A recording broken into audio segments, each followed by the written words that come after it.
Welcome to Beneath the Wing. Just like air passing over the wing of an aircraft provides lift, the people we meet can also give us lift in life by sharing their stories of strength and success, connecting us all. Beneath the Wing explores the stories of those connected with the Minnesota Air National Guard's 133rd Airlift Wing with a little humor and learning along the way. I'm your host, Wing Command Chief Mark Legvold.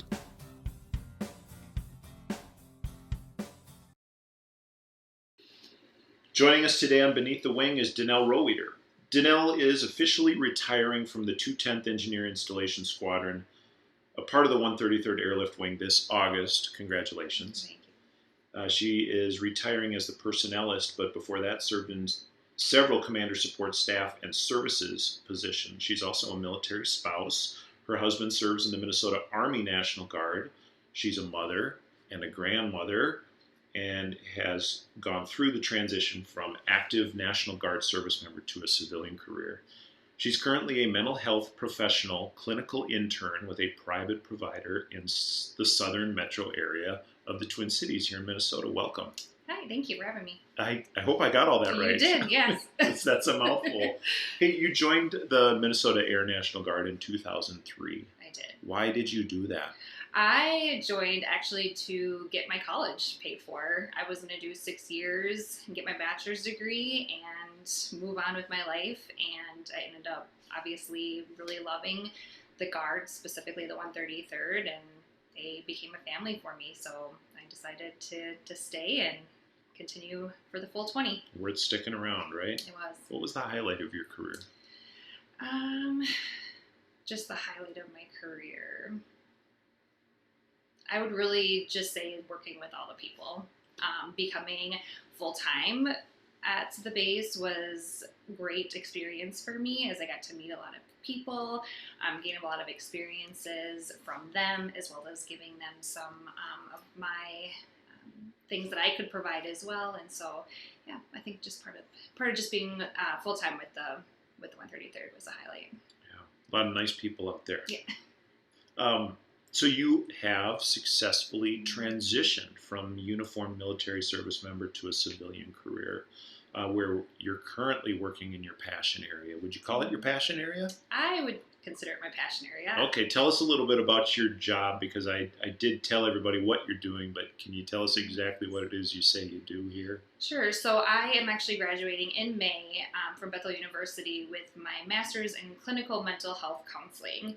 So what I do here at my clinical internship site is providing individual or family therapy to individuals that are ranging from anywhere from like 6 to 50 years old, and it could be a wide variety of different issues. And so my caseload usually consists of about 18 to 20 individuals a week, and it's been a great experience, but I am going to be ending my clinical internship here in May, so I'm excited to continue moving forward. What happens after you finish your internship? So I am actually going to come back to this small private practice in September, but I am taking the summer off just to re-engage and connect with my family, since it's been an adventure these last 3 years. Yeah, it's a lot to balance. You've been actually working full-time at the base, going through the retirement process and the transition process, plus going to school. Yes. And you've got an active household. Yes. Two kids at home? 2 kids at home. All right. Mm-hmm. Both in the elementary years, is that right? No, actually, one's in high school, freshman in high school now. Oh my goodness. Yeah, and then the other one is a 7th grader. Well, my apologies to the girls. I just remember seeing the pictures at the desk. Yeah. So, May is Mental Health Awareness Month, and like I said, that's your passion area. You've kind of found a niche going through your internship, as you described it to me, where there's a lot of need, especially for people that are dressed like you used to be and like I am today. First off, why was the working in the world of mental health really important to you? And then we'll get into some of the veteran-specific issues. Well, actually working in mental health and being a service member and being a spouse of a service member is the one that really pushed me into becoming a mental health provider, because I see that need. We have service members, we have spouses, we have children that are all impacted by the service that the individual is providing. And so that's really what pushed me into this career field. And I'm noticing more and more that there is a significant, of course, that stigma is being lifted a little bit more and more as time comes. However, it's still very prevalent among service members, and they're really hesitant to receive the mental health care that they need and receive it early enough to be able to help them so that it doesn't become a lot more significantly worse than it needs to be. I'm glad you bring up the idea of that stigma. Especially when it comes to mental health, mental wellness, and members of the military. The National Institutes of Health said that approximately 60% of military personnel who are experiencing mental health problems don't seek help. There's the stigma there. What's getting in the way of that? So a lot of individuals, and I know I've actually had a few service members that come in and have already seen me, and their biggest thing is they're worried that they're not going to be able to deploy. They're worried that the medical facility that they are currently assigned to is going to have access to their records, going to have access to whatever diagnosis that they've been given when they come to therapy, and that's going to prevent them from being able to continue to serve or even deploying. And so that is one of the biggest obstacles that I'm noticing right now within our service members in getting the help that they need. Because we want to deploy and do our job. More importantly, like you mentioned earlier, stay with the family and the team that we've gotten to know and love. Yeah. Like every family, there's good relationships there. So that stigma sometimes sticks because sometimes a service member can't deploy because of a mental health issue. What does that look like, and how do you help them in that process? Yeah, absolutely. So a lot of the most mental health issues are anxiety and depression. Those are the core main things that we would see, especially within our service members, and them receiving, again, those interventions to help them manage their depressive and their anxiety symptoms earlier is going to allow them to be more available to the organization, be more available to their families. We don't typically see a ton of what we would consider like disorders or diagnoses that would be anything more significant than that. And so that would be like my message that I would want to have out for the veterans and military current service members is to say, come and get the help that you need, because for anxiety and depressive symptoms, that early intervention is what's going to help you be able to be successful both at home and then also with your unit. So you mentioned a mental health disorder, and I'm just a novice here. I know almost everything I know I learned from Google. Can you describe what the difference is between a mental health condition or a mental health disorder? Everybody goes through ebbs and flows in their general mood, and sometimes, especially here in Minnesota where we have snow on the first day of or early spring, I'm depressed about it. Is that a disorder? Is that something I just get over? Can you just kind of talk me through that so I have a better understanding? Yeah, absolutely. So again, it is considered to be more of a disorder. When you were talking about the winter months, right, and the ebbs and flows, that's what we consider seasonal affectiveness disorder, which is very much a part of depression. However, you get over it with vitamin D, with getting outside, and then in nature, you eventually overcome that disorder. Now, when we are referring to anxiety and depression, that would be also considered a disorder as well. It's just those symptoms might look a little bit different. I always like to tell my clients that mental health is a roller coaster, right? And so you're going to have some days your anxiety and depression is very low. You're going to be feeling really, really good. And then some days they're going to be really, really high, and it's just going to ebb and flow. And that's normal. That's just part of being a human, because having anxiety specifically is how we've been able to stay alive all these years, right? There's good anxiety and there's bad anxiety. Yeah.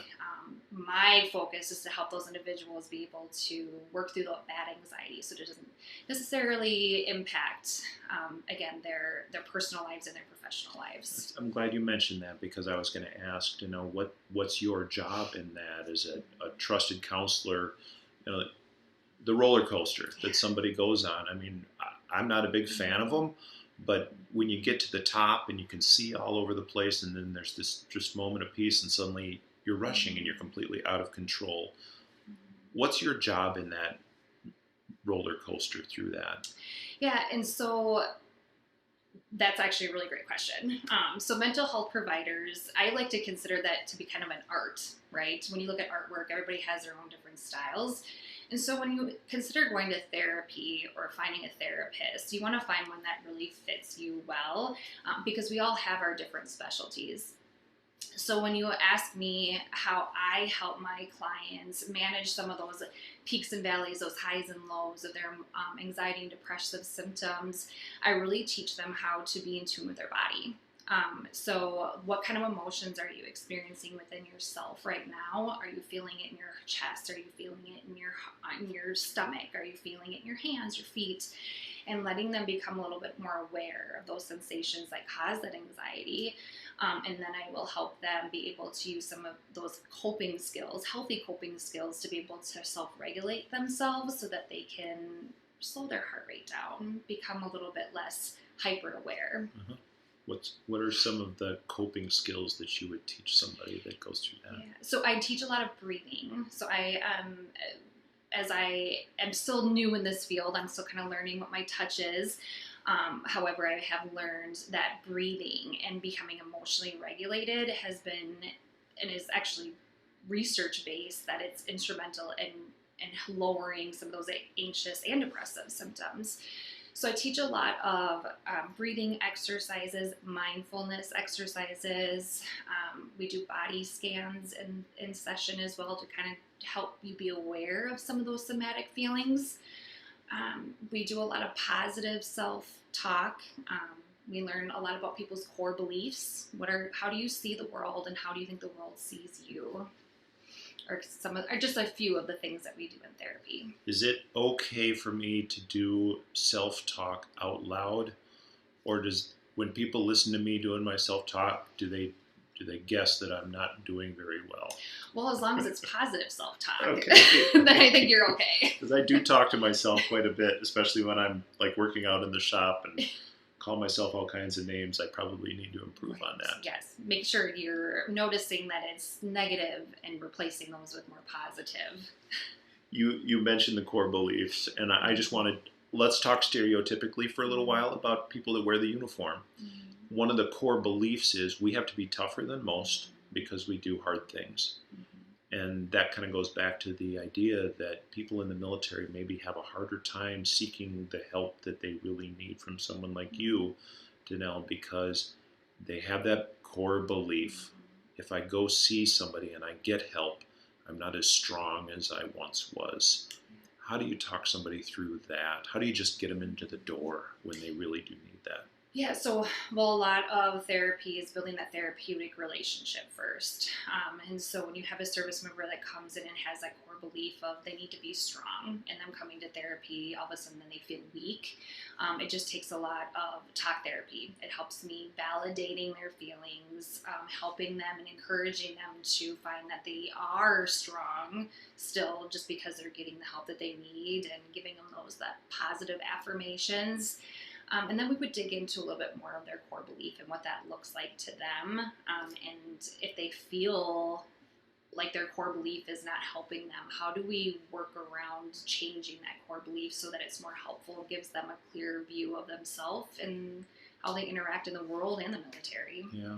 Does that help once somebody gets into a relationship like that? Mm-hmm. Getting them in the door is the first issue. That's kind of a struggle sometimes. But once they get in, does that help to level out the roller coaster a little bit?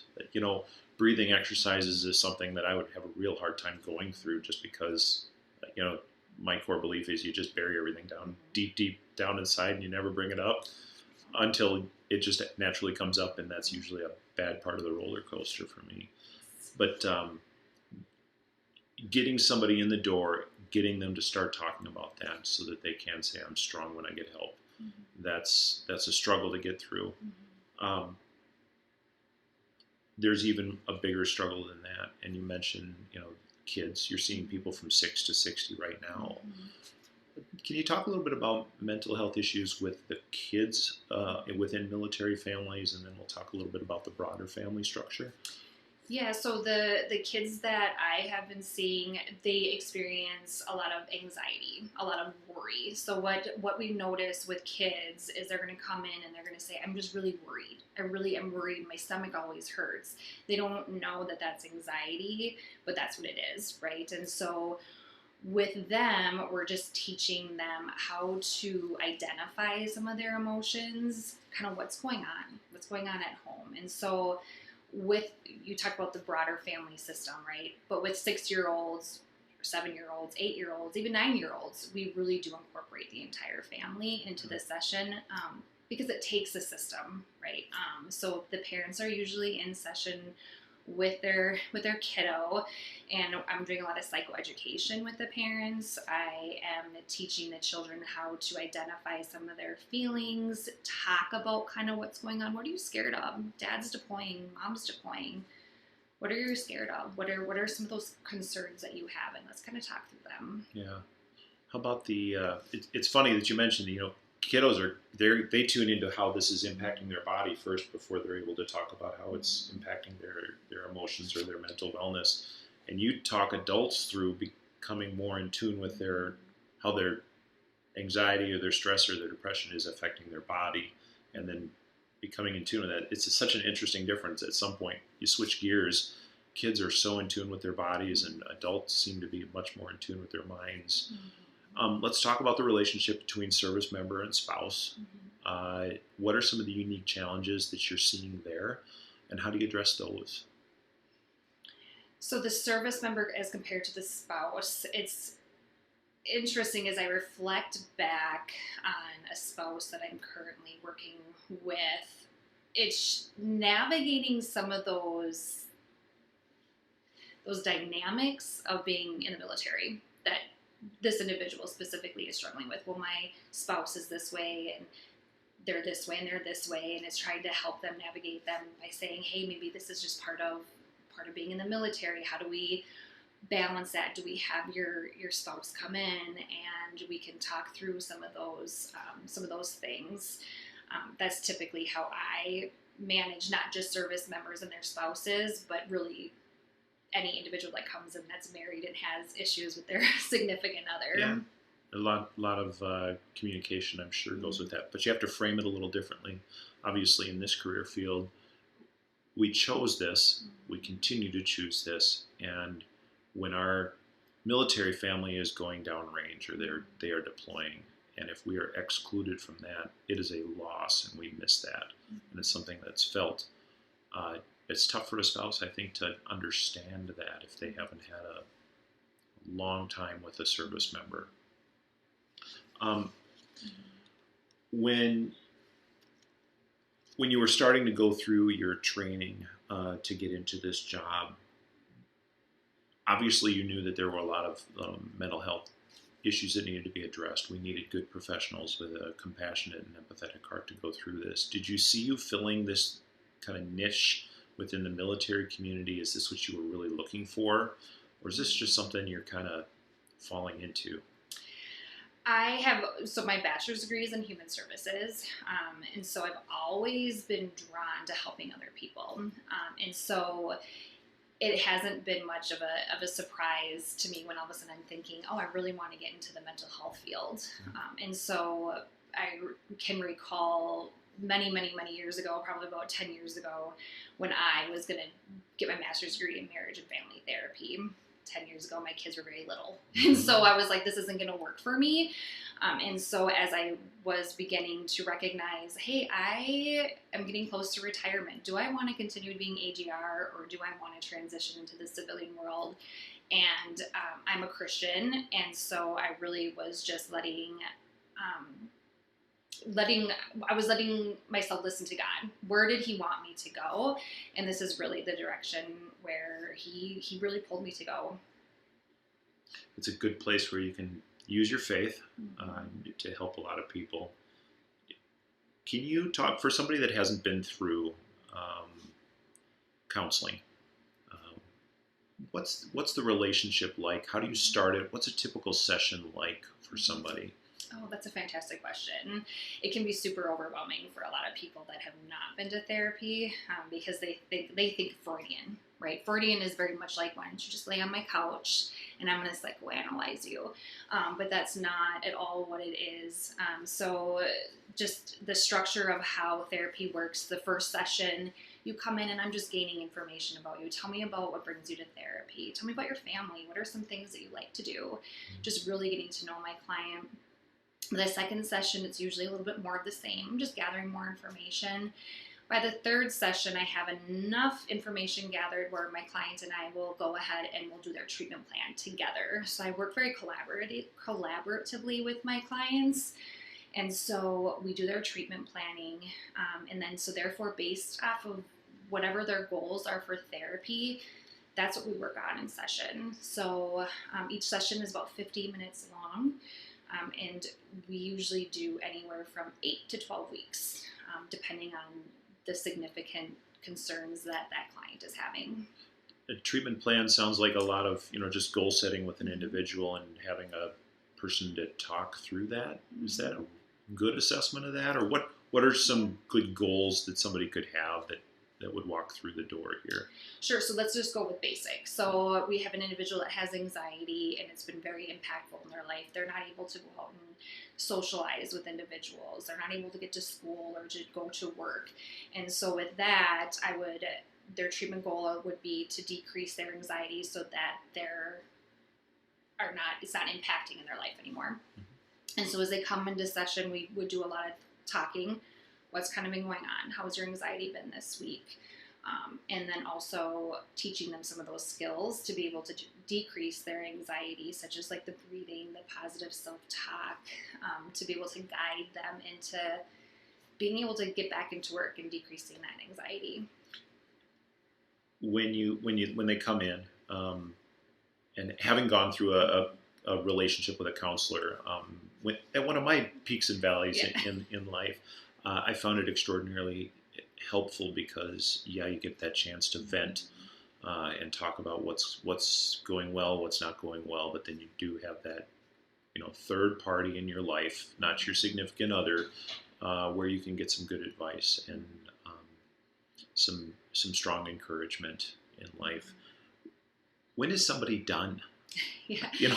That's what people say. I don't want to go because they're just gonna. It's a racket. They're gonna come in and just keep me coming. But Yes. You mentioned this 8-week. Is that a sweet spot? When is somebody done? So this is kind of the funny part of it. So men, and this is not have to do with the military or anything. It just men tend to come anywhere from 3 to 4 times.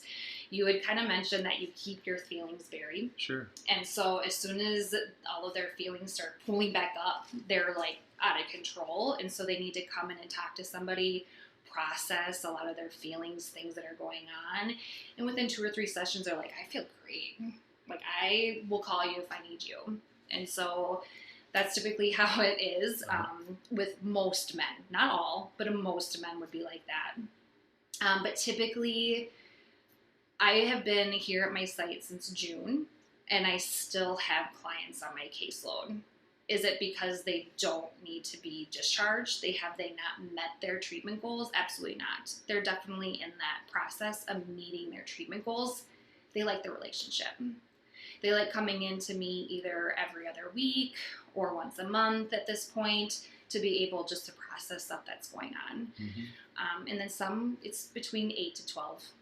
Like I previously said, 8 to 12 is typically when you become stable enough that you can manage some of those stressors on your own. But again, it really just all depends on the significance of what's kind of going on in your life. Yeah. So you're looking for evidence of somebody that's a little bit, they're skilled at self-regulating it. Is that a way of putting that that's fair? Yep, absolutely. Great. I want to talk real quick about, people see somebody that's transitioning out of the military, or they're currently serving the military, and they see the stereotype that gets attached if you've deployed is automatically, oh, you must have PTSD. Mm-hmm. What do you look for when you're working with it? Because I work with a lot of really good folks that have gone through a diagnosis of PTSD, and it's hard. What are the challenges associated with that as a diagnosis? So with PTSD, when it comes to coming into a private office, is you would already be stable. So typically individuals that, and not just veterans, service members, but anybody that's experienced any kind of trauma, they would do inpatient treatment first just to create that stability for them. However, individuals like come in and we consider it to be like PTS, right? So they just have post-traumatic stress, but it's not necessarily a disorder. We're managing a lot of that. I'm not going to ask them to come in and tell me about your traumatic story, right? I'm not going to ask them that. I'm going to ask them, how did your traumatic event impact you? So that we can go ahead and work how their body is responding to that traumatic experience that their brain has gone through. And so it's a little bit of a slower process. Individuals they need a lot of stabilization still, even if they get inpatient. And then it's just kind of working through how to, again, self-regulate. A lot of it has to do with the body. Self-regulate some of their emotions and their sensations and feelings in their body so that they're not triggered by certain events that might cause them to feel like they're unsafe.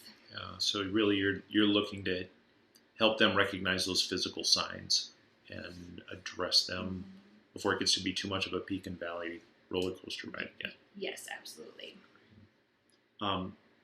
We're rounding out. We've had a generation. You came in 2003, and you left in 2023. I mean, that your entire time of service, we were a nation at war. We're going to see a lot of veterans that are like you, retired, separated, like me soon, retiring, separating, and something is going to happen in their lives that is going to get them back into this roller coaster ride of emotion. What advice do you have for folks? What should they be looking out for if they're a veteran that's been out of the service for a little while? Yeah, I would just encourage them to pay really close attention to their body and how some of those sensations are impacting them, and just, of course, to get the help early. So one of the things I like to tell individuals is our feelings and emotions are like, think of like your closet, and you're going to be putting stuff on top of the shelf in your closet, and you're just piling up all these feelings and feelings and feelings on top of that shelf. Well, at some point that shelf's going to fall.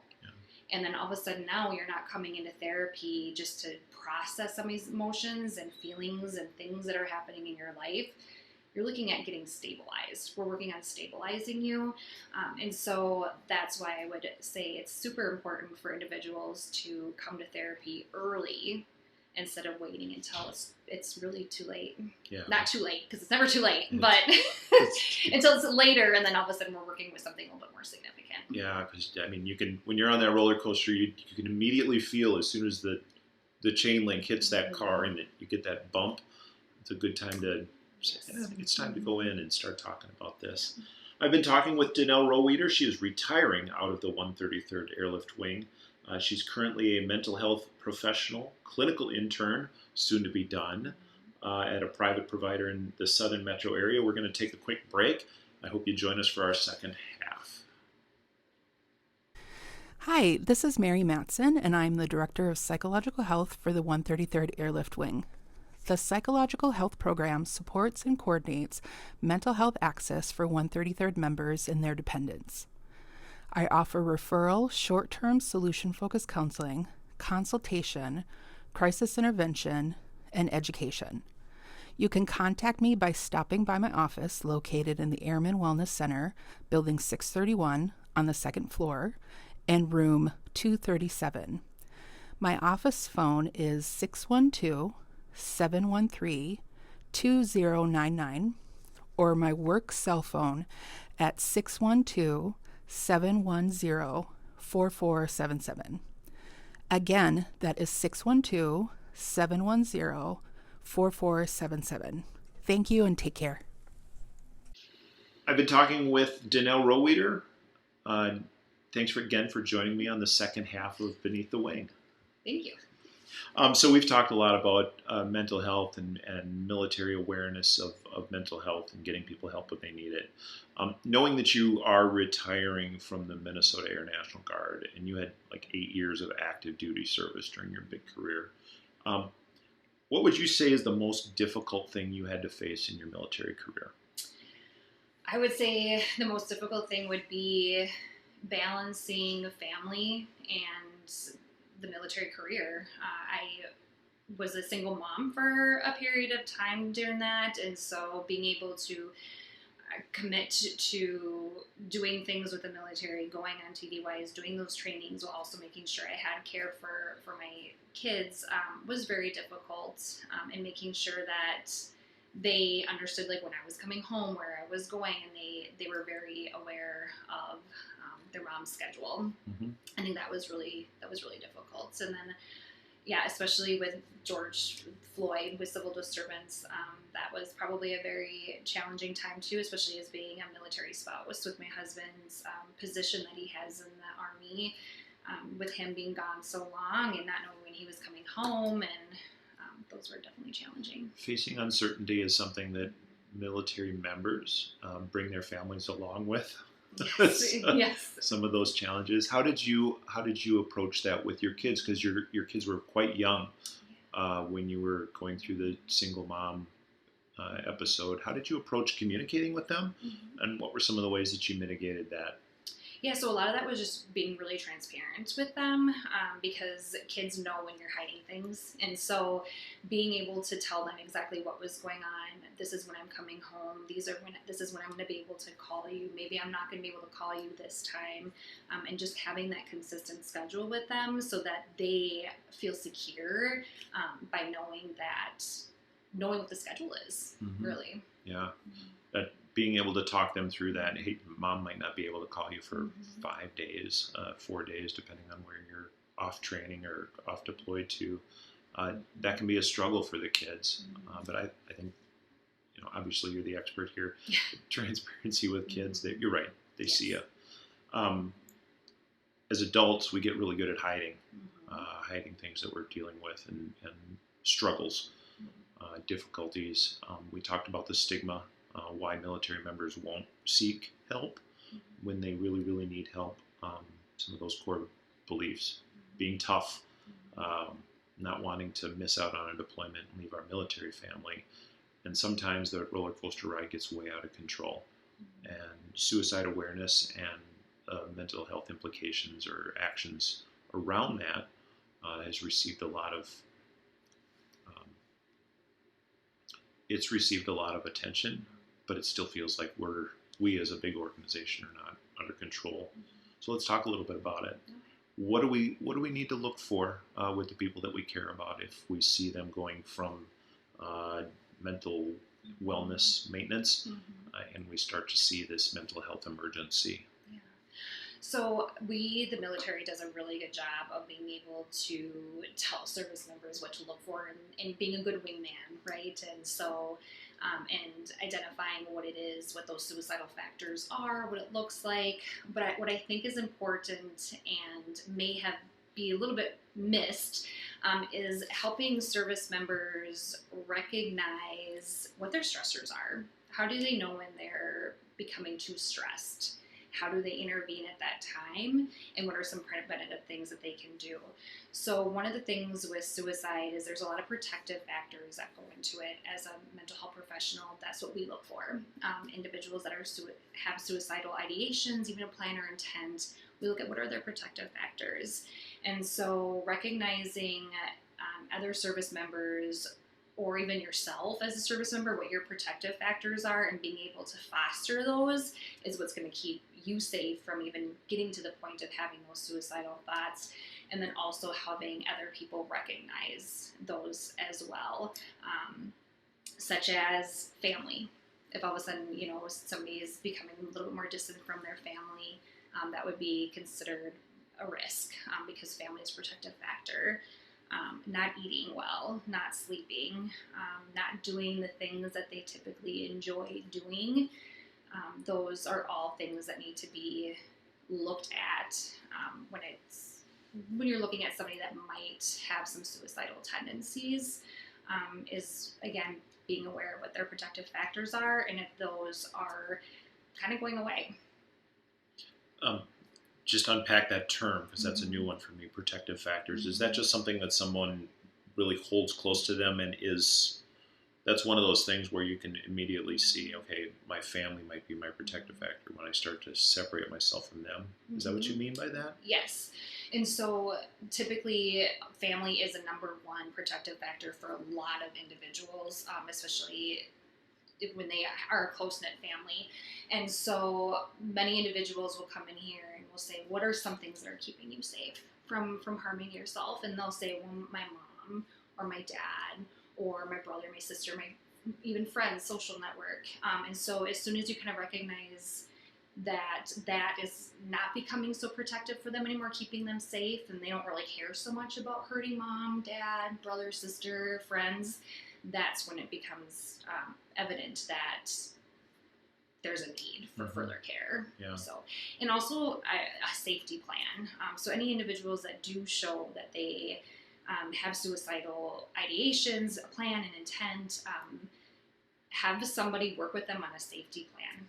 It doesn't have to be a mental health professional.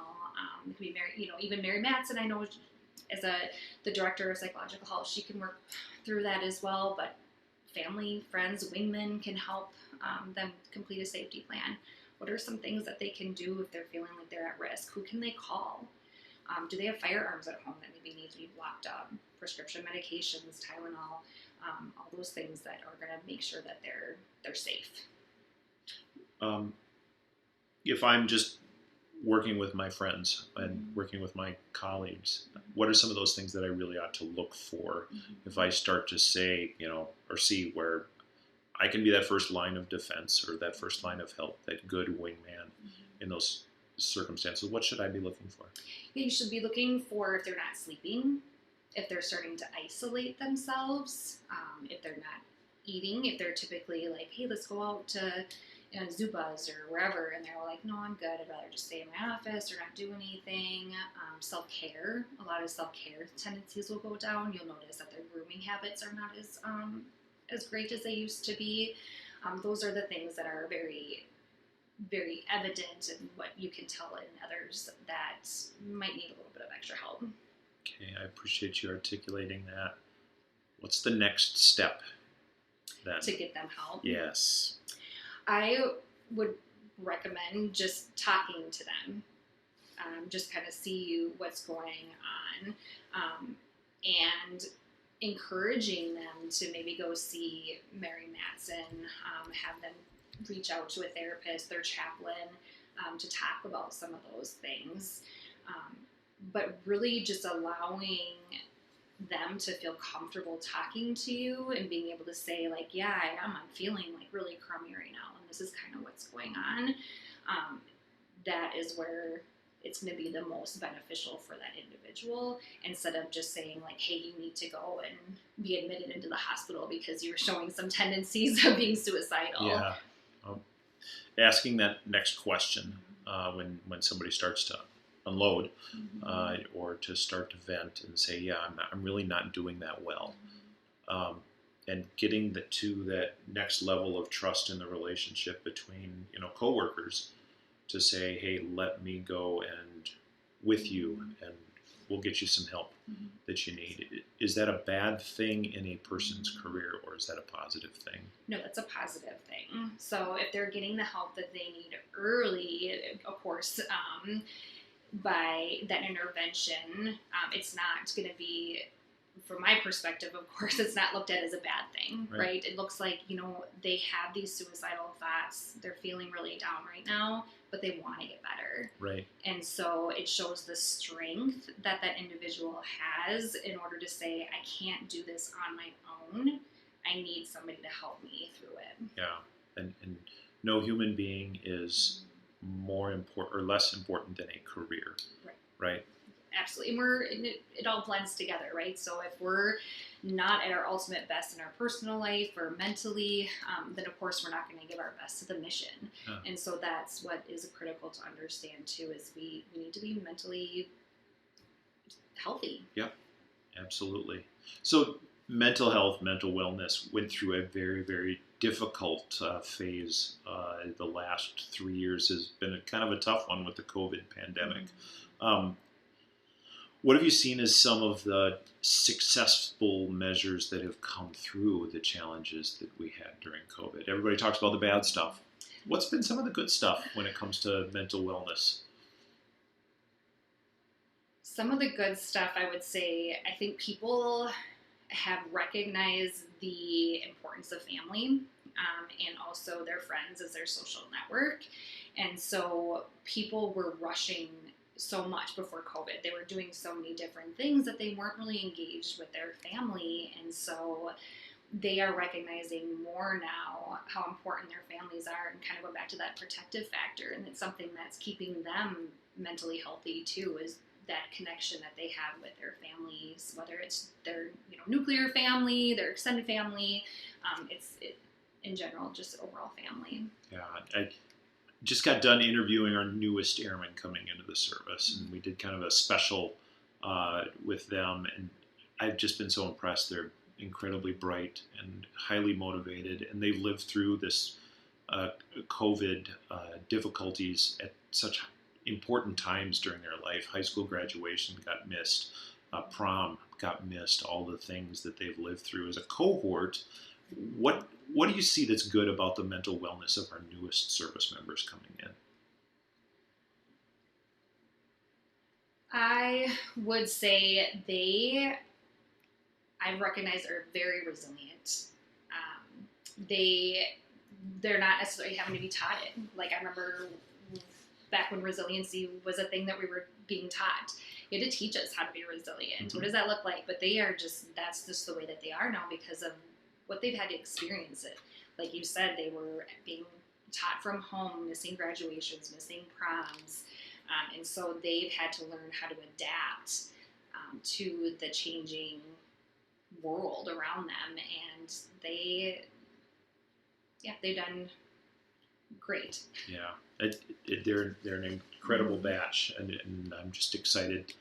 You and I can both be excited retiring out of this military career field that we're leaving it in pretty darn good hands. Yes. Yep. So the second half of the podcast, we try to get a little light. I know we started talking about suicide and suicide awareness, but let's learn a little bit more about you. Doing quick questions. So the first thing that pops in your head, these are hard questions. All these have been softballs up till now, right? Right. Army or Air Force? Air Force. Best thing about raising daughters? They share my clothes. I get to share their clothes. Oh, that's always fun. Cabernet or Chardonnay? Cabernet. What's your go-to pastime? Running. Karaoke song you're most likely to sing? Sweet Caroline. What kind of car did you drive in high school? A Oldsmobile Achieva. Best live concert you've ever been to? Hillsong United. And the most famous person you've ever met? I don't think I've ever met a famous person. Really? No. All right. It obviously wasn't that memorable, so I don't think I met one. Okay, fair enough. I'll go with you on the cab over a Chardonnay any day of the week. Yes. You can usually tell if it's a good vineyard or not, right? Right. So the military's been a big part of your life for 20 years.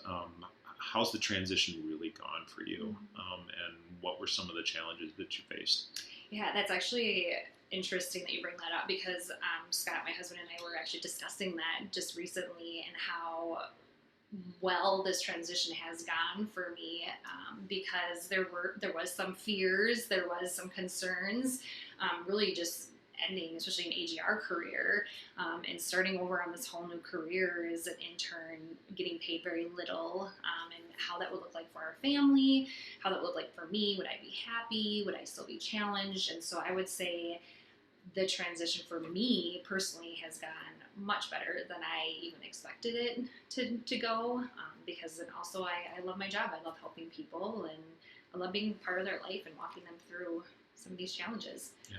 You've been pretty fortunate, and you get to come back to work here in September, right? And start your practice all new and newly certified. Yes. It's fantastic. So, song by Kenny Chesney. Is it 5 o'clock somewhere or 1700 somewhere? It's 5 o'clock somewhere. Yeah, of course it is. Danelle, I just want to say thanks for joining me on Beneath the Wing.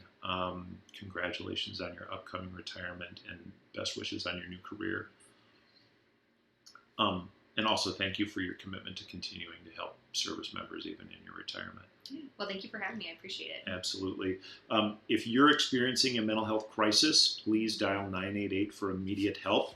The National Suicide Crisis Lifeline operates 24/7, 365, and you're never alone. If you're a veteran, you can enter 1 for specific assistance for our community. No one's ever alone. Military OneSource is also a great place to go and can be found at militaryonesource.mil or 1-800-273-8255. Danelle, did I miss anything? There is, if you Google search a walk-in free Minneapolis mental health clinic, you'll search up that, and that will come up with an additional resource where you can do free telehealth. And so they won't be asking any questions about insurance, so veterans specifically should feel hopefully more secure using that site as well. Absolutely, and thank you for that. Thanks again for sharing your story on Beneath the Wing. Thank you.